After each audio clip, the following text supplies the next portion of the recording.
Good afternoon. Good morning. Um, this is the Astra Global panel. Um, Today, quite unlike our usual time, we shifted for Saturday. You usually watch us during the weekdays of Sunday. Um, Today, our, our regular panelists are here. Mr. Jude Nwokolo from Ireland, Dr. Kunle Lemboye from Canada, um, my humble self from the United States of America. Today, we have a special guest. His name is Mr. Philip Nwachukwu, resident in Nigeria. Resident in Nigeria because we wanted to correct some impressions some of our audience have been giving us feedback about. Now, usually, we comment about Nigerian issues when we are abroad. How do we get the authentic status of events? And we decided to respond by bringing somebody from Nigeria who, number one, will give us authentic situation and then correct us when probably we misspoke. Our topic today, I will still go ahead and give the background of our guest. Mr. Philip Nwachukwu is a seasoned chartered essay surveyor and valuer, property developer for over 30 years. He has a lot of experience in real estate and the goings on in economic and political events in Nigeria. So we feel he's overqualified to give us what is true and real. Going back to our topic today, we're going to discuss the Nigerian Abuja Rice Pyramids. We wanted to find out what is the real gist about the pyramids. Is it authentic? If it's authentic, why is it that we have not had any effect on the price of the rice? And also to let the private sector know that whatever the status, if we look deep, we're going to get some good results from part of what was presented. I go to Mr. Philip Nwachukwu. On January 18, 2022, the government displayed 1 million rice paddies stacked in 15 separate pyramids produced by Rice Farmers Association of Nigeria. The government says the Anchor Borrowers Program, ABP, that was introduced in 2015 did the magic, and that's the loan scheme for agriculture. The government claimed this program was a breeze across the country, and many rice farmers have sprung up across the country as a result. In fact, the chairman of the Pyramid Subcommittee of RIFPAM, Shehu Muazu, said the paddles were collected from beneficiaries of the ABP across the country. Mr. Phil, what is your take? Because Nigerians in diaspora were elated with this news. How did Nigerians at home receive this news? Yeah, thank you for having me on this platform. Good evening from here, from Abuja. It is true that there was a ceremony that was conducted in Abuja where Rice Pyramid was displayed along Airport Road Abuja, in a place called Lugbe, in the premises of the Abuja Chamber of Commerce and Industry, near ShopRite, is visible, is still there. As of today, when I passed there, I still saw the rice pyramid. In fact, coincidentally, I saw, while I was passing there this morning, some trailers were, moving some of those rice bags into their trailer, probably to take them to some other destinations, having succeeded in displaying the bags of rice that were done in a pyramid form, about 15 of them. And they said each one had about 1 million rice, paddy rice bags on each stand. There was this euphoria about this rice pyramid, some mixed reactions, in the sense that initially the rice farmers wanted to do that display in the old parade ground where some youths play football, the academicals and all that, right inside the town. And some youths came up to protest that you cannot come and spoil their football fields in the name of trying to display some bags of rice. After some here and there, it was settled that they move it to another location. That rice pyramid thing is the brainchild of the Rice Farmers Association of Nigeria. From my interaction with somebody in the Nigerian Chamber of Commerce and Industry, it was also their idea to partner with the rice farmers and display this rice pyramid to show evidence the anchor borrowers program of the CBN had actually yielded some results. Like you said, in the year 2015, the government went ahead to start the rice initiative, not just for rice. The Anchor Borrow program was supposed to take care of rice, maize, millets, and other agri-products, including poultry, including fish farming, and so many diverse areas of agriculture. And this particular initiative was to showcase that there is a boost in the local production of rice in Nigeria. Don't forget that the borders were closed. The borders around Nigeria was closed to people around so that they cannot bring in rice. A lot of rice is smuggled into Nigeria. As a way to promote local production, the government came up with this closing of borders. And to also encourage farmers, the CBN through NISAL and other non-interest banking schemes were empowered to give some loans on non-interest basis to smallholder farms in different communities across Nigeria where they can produce rice.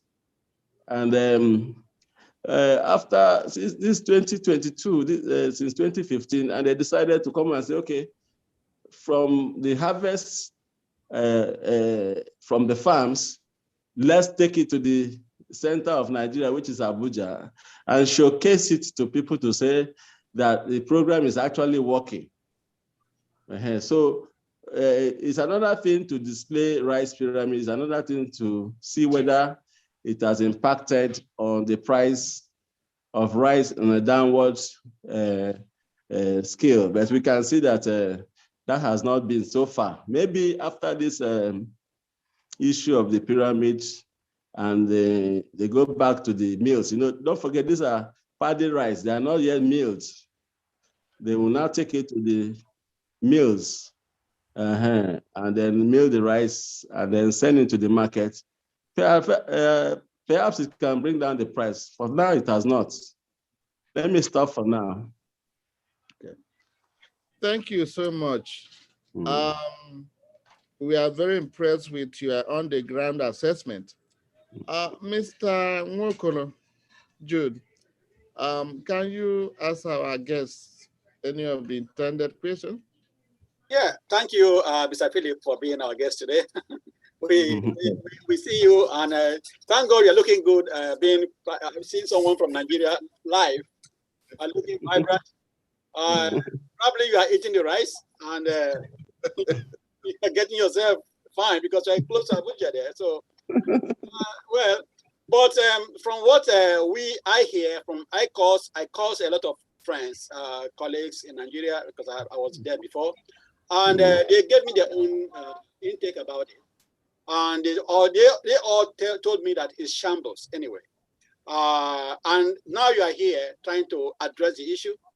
I just really know, like you said, 2 weeks ago they displayed it to the public in Nigeria that rice is there and stuff. And you said this morning you were passing, you still saw the pyramid there. Yeah.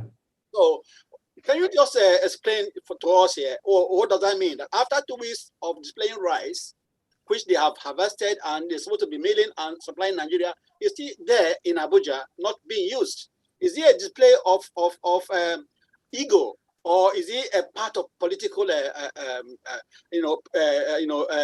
push for people to know that we are still working? I don't see the reason why a rice that has been displayed for 2 weeks ago with over about 1.2 million bags of rice, not yet milled. So can you just address that as a Nigerian and somebody on the soil in Nigeria, because we want to know what is happening really.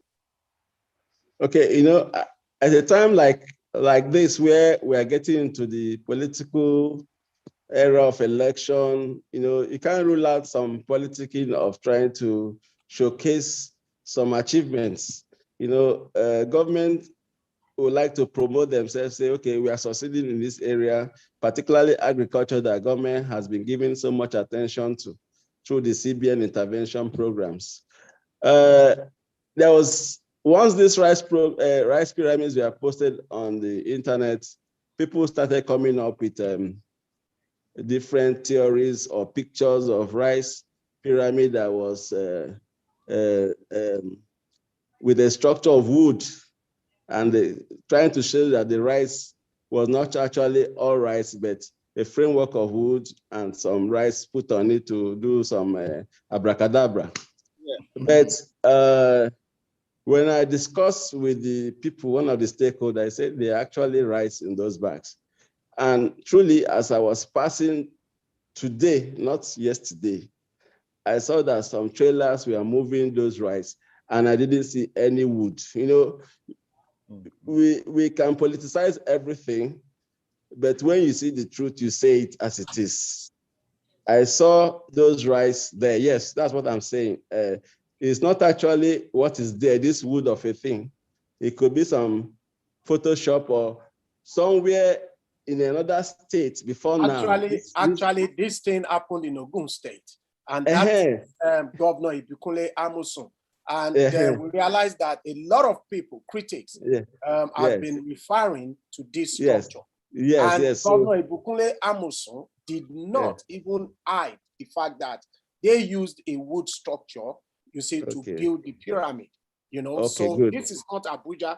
It's not Abuja. No, it can't be, because I passed there today and I confirmed that it was all bags of rice and not structure of wood.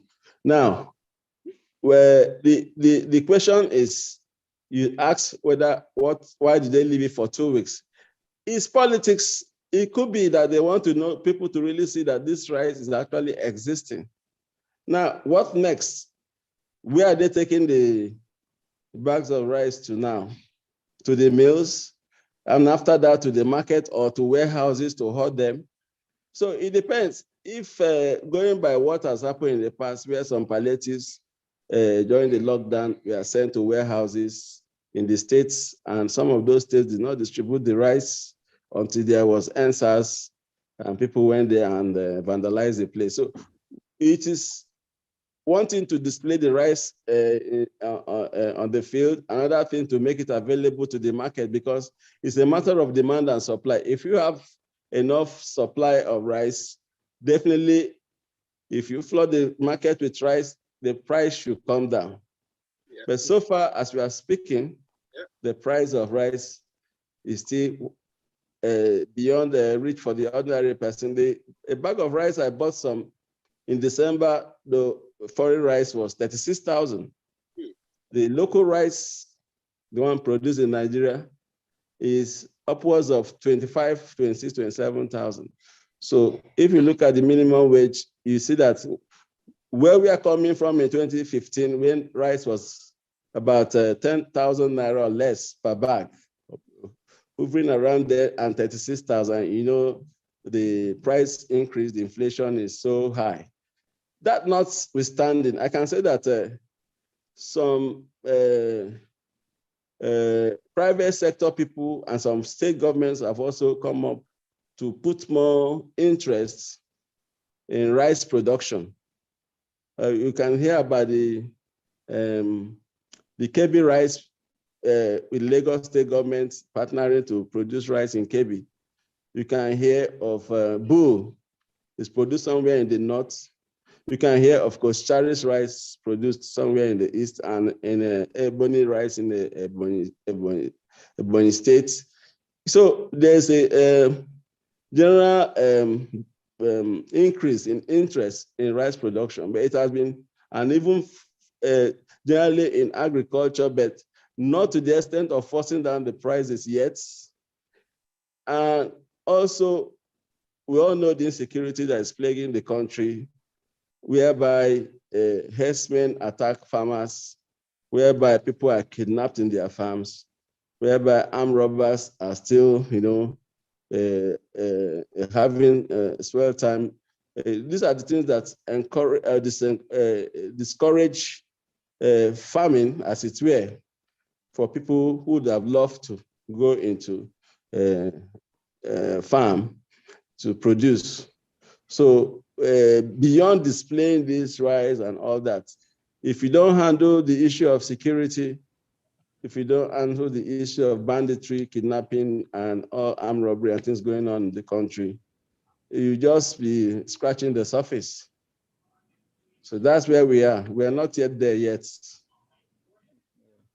Thank you, Mr. Nwachukwu, for your various clarification. At least for one, you have proved that the rice are really there. Okay, and it contains real paddies, not wood combination. We're grateful for that. And you push ahead to kind of put up the next kind of question is like, what happened next? Because we found that during the COVID pandemic, that there were a lot of palliative in the guise of food and other condiments that were packed, and some people ordered it. Yeah.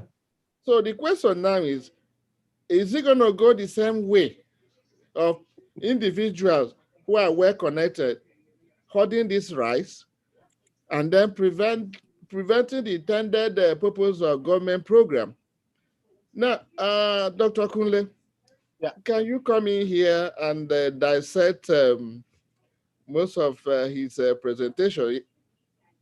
Yeah, actually, I would like to say a big thank you to Mr. Phil Nwachukwu for this wonderful take on this sensitive topic. You know, you have given us a broader insight into what is happening in Nigeria. And as Tony said, oftentimes, you know, we see our people at home saying that, oh, you guys are you are based in the diaspora, and you keep getting this information about Nigeria. How are you guys doing it? You know, we just want our viewers to know that we have a lot of people behind us, people like Mr. Nwachukwu, you know, that are on ground, you see, and enlightening us, you see, telling us exactly what is happening in Nigeria. You know, where I want to come in these days, you know, we know that the cost of rice is skyrocketing on a daily basis. And as Mr. Nwachukwu said, you know, the CBN, you know, the federal government through the CBN, you see, established the ABP, the Anchor Borrowers Program, in 2015, with the sole aim of boosting, you know, the agricultural produce in Nigeria. And Mr. Nwachukwu has made us to realize that the scheme was not actually limited to rice, maize, millet, and a host of other produce, were also involved in the scheme. And we all know what the Anchor Borrowers program was. It's just a loan scheme. The federal government of Nigeria, went above and beyond to help farmers and to help awaken, our people's interest in farming. For example, the CBN will provide the funds, the state government will provide the land, they provide the seedlings, and they provide the connection. After the produce has been harvested, you see the link, that is the channel of dissemination, to the country or to the people. Everything, the logistics was actually provided for these farmers, and that boosted, the production of rice in Nigeria. But this is it, okay? Because when I was investigating this topic, I realized that, in 2015, okay, Nigeria was actually producing 4 million, metric tons of rice. And this has actually jumped to like 7.5 million, metric tons. However, let us assume that this figure is correct. And we have not seen any price changes, because I am expecting that the price, you see, supposed to have come down, but we are not seeing it today. Could this be a case of price fixing? Because how come, the cost of rice, a bag of rice, is still hovering over 20,000 naira? Over. Please, Mr. Nwachukwu, can you please help us to address this question? Okay. You are correct in what you have just said. In 2015 and before 2015, a bag of rice was hovering between 8 to 10,000. Why? The borders were open and rice was flooding the markets from all over, from Indonesia, from Malaysia, from all over the world, people from China. Rice was coming in. And once you bring in this, don't forget that the cost of production sometimes can be very, very high within Nigeria. So as more people brought in rice from different places, the price was that low, like 10,000 and below. But when the borders were shut for a long time, and none of this rice was coming in again, except through smuggling, and those that came in officially had to pay a lot of duty. If you bring in anything, there's so much duty, custom duty that go on those products. So all this plus the inflation rate and the exchange rates has also affected the price of commodities, not just rice. In the past few months, because of the exchange rates, every price of commodities have gone haywire. Sometimes times 3, sometimes times 4, even building materials, everything has jumped up. Oh, no. So you cannot isolate one product. You cannot really control it because it's a free market. So you cannot kind of fix a price for rice because you produce rice now, want to get it down to 10,000. It's going to be, it's not going to be a short-term thing.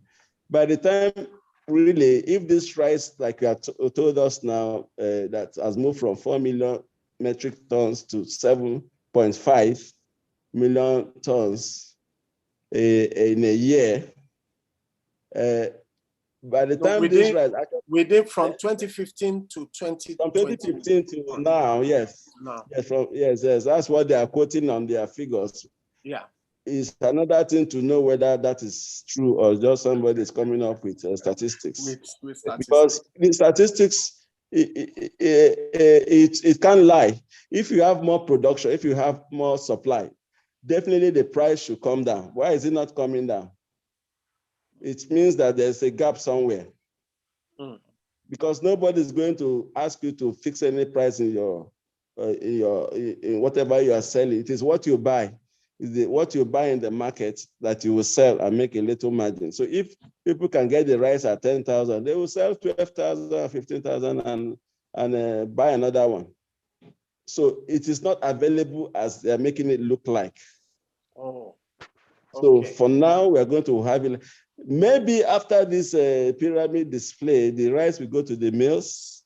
Like I said, I maybe get into the market. If it does, perhaps, because they said what they displayed right there in Abuja is just a fraction of what they have produced across the communities. Whether it is true or just political talk is a different thing. But displaying rice is not the issue. Is making it available in the market is the main issue. All these other ones are just politics, I can tell you. Wow. Wow. Yes. Thank you. Because a lot of money has been given out as loans. Have they been recovered? That's the question. Yes. If they are not recovered, how can it be sustained? Yeah. If it cannot be sustained, there is another bonanza for some people to take what is called national cake and don't pay. So it's not going to be sustainable if people are not paying what they borrowed to do what they're supposed to do. Yeah. Can I come in here for a minute? 1 second, because what I want to come in here is this. I know we are putting Mr. Philip, we are putting you under pressure. You are in Nigeria. And I know when you talk as a Nigerian who living in Nigeria, sometimes it's very hard to speak out, because you know yourselves there. We have found that since 2015, they said they have been given over 77 billion naira loan or whatever. From 2015 to 2022, people in Nigeria are still very hungry. There's no rice, there's no food. I'm talking about the ordinary Nigerians, because I know that there are people who can afford to buy the real rice imported. They're okay. When I say something like this, I'm speaking to the people, the masses who are in hunger. Government failed to satisfy these people from 2015 to 2022, and they are leaving the office next year. And they have spent over 77 billion on this project. 90 billion I had. 91.87 billion. And they still have the guts. Like I said, they have the guts to come and display rice in 2022 after 1 year to leave the office. What are they playing at? What kind of game are they playing there? You see, these are the things Nigerians cannot address. Those living in Nigeria cannot. But we are fortunate to address this because we know that that is the truth. And I'm sending a warning to the government that they cannot play with everybody. They can play with some people, but they cannot fool everybody all the time. Okay, if they are doing politics, let it be politics. But if you want to tell Nigerians who are hungry that they are sharing rice to them and they are not selling the rice, or they say they give loans. I mean, if you give loan to somebody to do a business, he's going to start doing the business and start yielding profit. So if you give somebody a loan in 2015, all he has to do is take the money, cultivate rice, sell rice, make profit, go back again. So I think that it's 2015, people have collected loan and they're just keeping it, they're not producing. How do they make profit? This is shambles. This is unbelievable. We're a country of Nigeria trying to fool us all the time. You see, the whole things here calls upon us who are in abroad, who are outside the country, because we send money to Nigeria to feed. We send money to our people, our brothers and sisters there to feed themselves. So when they put pressure on them, it falls back on us. And we can't deny our brothers food. So we have to contribute. So they won't be saying we are talking from abroad, they just come and make noise and they don't know what's happening here. No, we know what's happening because we bear the brunt. We are the ones suffering here. So what I'm saying is that I know you have analyzed, you tried enough to bring out how Nigeria is. I praise you for that. But I'm going to come in here to let the government know that we are not taking politics here. You see, they are now trying to fix the next election to whoever the student to take over and continue this shambles. We're not going to accept it. Tony, I'll pass over to you, please. All right. I think you bear that mind. The way things keep on happening in Nigeria, most of us are frustrated into believing what is true and what is untrue. In fact, to me, we would have appreciated this presentation if probably following up with the recent request of the president for the masses to go back to the farm. This would have made more meaning if the caption of this pyramid of rice presentation would have said something like rebirth of Operation Feed the Nation. You know, we used to have OFN in the past. If this had been captioned that way, kind of telling Nigerians, although it's not rice sufficiency, because we have over 180 million Nigerians. What is even 100 bags of rice compared to the census of Nigerians? So it would have been more progressive if we are kind of putting up a kind of reawakening that this is an example what we expect the masses to do. Because to be sincere, in foreign countries, it's not the government that have a farm to feed everybody. It's a private enterprise. In fact, one rice farmer, large scale rice farmer, can feed the whole of Southeast. One farmer in a large scale can produce maize for the whole of Southwest. The same thing in the North. But the way it's like everything in Nigeria does not go the normal way. We are always in doubt. Who is telling us the truth? If not because one of us from Nigeria made some clarification, the masses and even those in the diaspora are finding it difficult to believe the president and the government. Dr. Kunle, your take on this? Yeah, you know, I'm trying to be a little bit careful, okay? Because at the end of the day, okay, we are in the diaspora. Yeah. And as you can see, Mr. Nwachukwu is just too calm. He's calm and collected. You know, all this hotness from Jude, he's not feeling it. So, I just try to be a little bit careful in the way I condemn or I analyze these issues. I think this is my take. This is a step in the right direction. The government has introduced a program, and we are seeing the result of that program. However, you know, in MBA, they say cost-benefit analysis. You see, we have to analyze it. How come you have invested 91.87 billion on the Anchor Borrowers Program, and out of this 91.87 billion, only about 14 billion have been repaid. 77.18 billion has not been repaid. It's long overdue. So we have to start asking questions. Who collected this money? You know, accountability. You know, that is the angle I would want to focus on. You know, the government needs to be accountable. We have to know who are the people that got this loan. What have they done? What is their input into the agricultural, you know, produce, you know, production in Nigeria? You know, what have they done? What has, because we have to, you know, there's something they call, you know, efficiency. We have to calculate and analyze the efficiency of the Anchor Borrowers Program. What has 91.87 billion brought into the Nigerian economy? But as we stand today, we are just seeing the rice paddies. We are not seeing an impact in the cost price of rice. We are not seeing the prices coming down. And in fact, the prices are skyrocketing on a daily basis. So the government needs to answer this. You see, I would like to ask, Mr. Nwachukwu this question because, you know, there are lots of critics.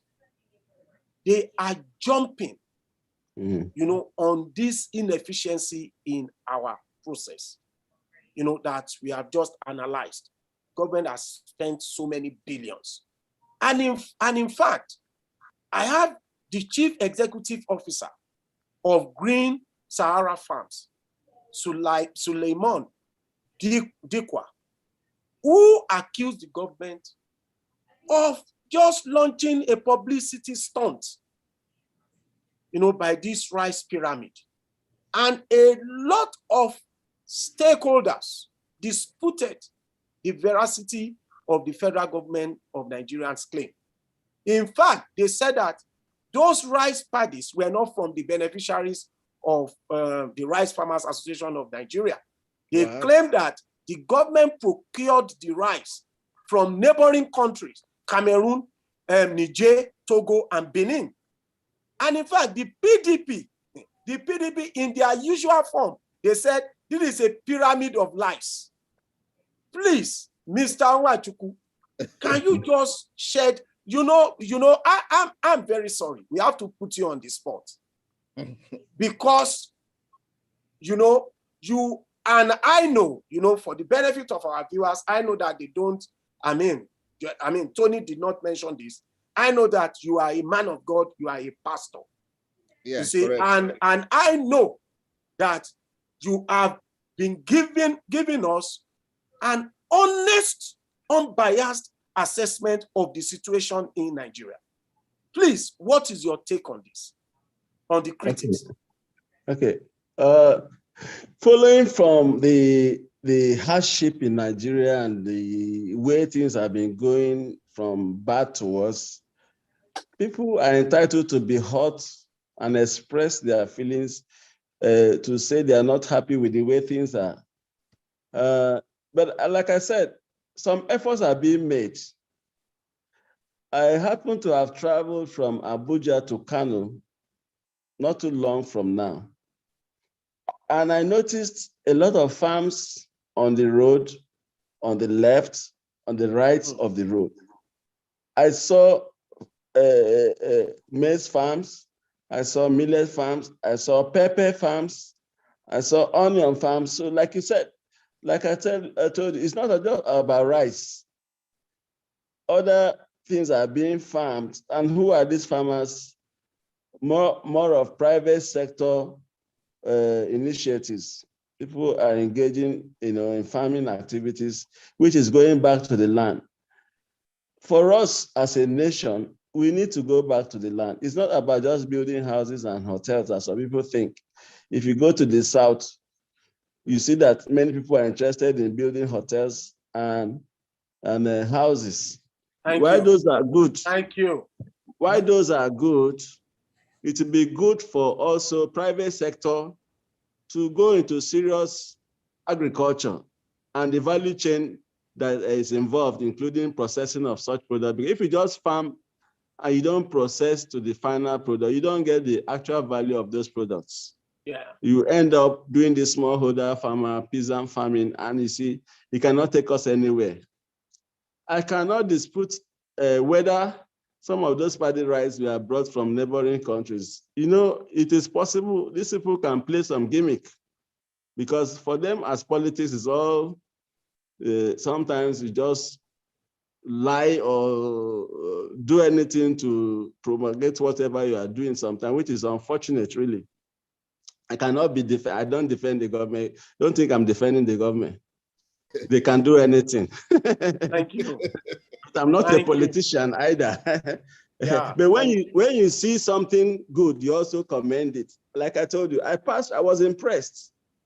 I saw farms, it reminded me of when I went to Israel and I saw that every place was cultivated. On the left, you see plantations, banana plantation, orange plantation, and all that. So I said, it's good that these things are coming back in the country. It's not overnight thing. But the idea of voting 90 billion and people can bring only 14 billion after so many years, what is the percentage of that? What happens to the balance of those monies? That's why I said that these things cannot be sustained, because another government comes and cut off that one. They start doing recovery, and at the end, it will just crash. Yeah. So the private sector needs to take the initiative to go into agriculture. Okay. Because they can do large scale. They can do production. They can do factory after that. And then we are thinking of exporting. So if all the noise is about to produce rice and eat locally, and then there's no other incentive to export, it's not even enough so far. Once it is enough, the price definitely will come down.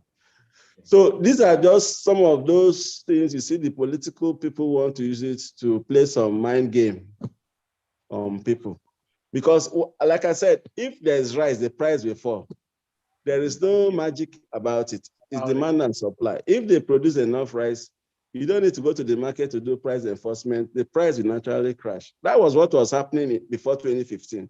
There was enough rice, so nobody could, if you price your rice high, 20,000, nobody will buy. Yeah. But now it has increased from 10,000 to 15,000 to 16,000 to 20,000 to 30,000 to 36,000. What is the minimum wage? Some states are struggling to pay 30,000 naira as minimum wage, and a bag of rice is 36,000. What type of economy is that? Wow. That is why they'll be putting pressure on you guys. That is serious. It's very bad. Yes. Yes. Let me come in there. Thank you so much, Mr. Philip. I remember that when Jonathan was leaving office, a bag of rice was about 8,000 plus. Yes. Yeah. I remember that. Secondly, we remember that when this government came in, there were a lot of trouble, herdsmen, Boko Haram, and stuff like that. In spite of all this, they are not able to control security of the country. In spite of all this, they are capable of giving loan. Okay. How do you expect people to find where people cannot go to the bush? Yeah. It's just shambles. That's a legitimate point, Jude. That's a legitimate point. And I believe that as we have all been crying, okay, the government needs to solve the insecurity situation in Nigeria. And our guest has also said it. I'm sure that we are nearing the end of this program, today. And you made mention of a sensitive point, Mr. Nwachuku. You made mention that while the northern Nigeria, are focusing on agriculture, we in the south, we are focusing on building hotels and whatnot.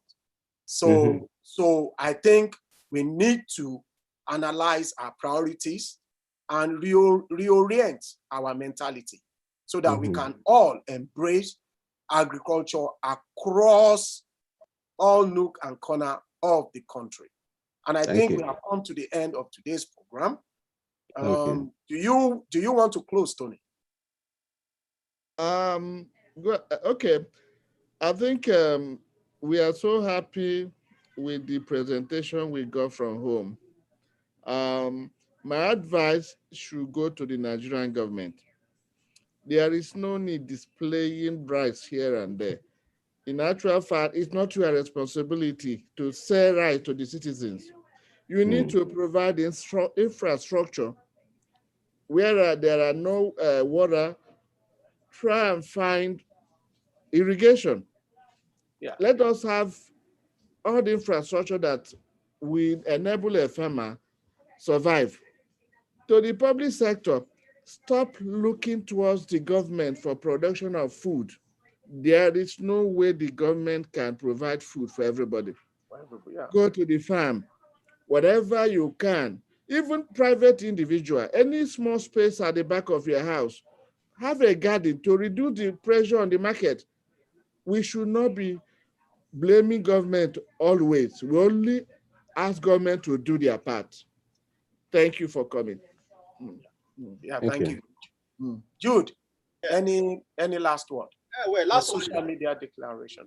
Yeah. The government, people have to vote these people out of government. And there are people are out of there. It's not only the government, including the PDP, all them at that level, all these people who have held Nigeria in captivity should go completely. Vote them out and bring a new Nigeria. These people have nothing to offer. Okay. They have nothing to offer. Forget anybody they present to you that is, forget about, vote them out, clear them off from the system. Let's have a new Nigeria. It's not working in Nigeria. And if we hand over to the next person they're going to bring into you, it's going to be continuous disaster. Vote them out, clear them off, and let us have a new Nigeria. That's what I want to say. People listen to us. Make sure you are going to vote, and make sure you are going to vote with your brain. Take out these old cargoes there. Take out this Buhari and his friends, Tinubu, all of them should go. Even PDP, Atiku, all of them, take them away. Bring new Nigeria in. We are tired of all this mess. It's Yeah. Thank you, ladies and gentlemen, for joining us today on the Diaspora Global Panel. Today, we delved on a sensitive issue that relates to the Abuja Rice Pyramid. We have an eyewitness here who gave us an insight into what is happening in Nigeria right now. He resides in Abuja, the son of the soil, Mr. Phil Nwachukwu. Thank you for coming today. From the United States, Anthony Eze and Jude Nwaokolo from Dublin. I remain my humble self, Olakunle Lemboye from Canada. Please give us a like and subscribe to our channel. Thank you. We see you next week.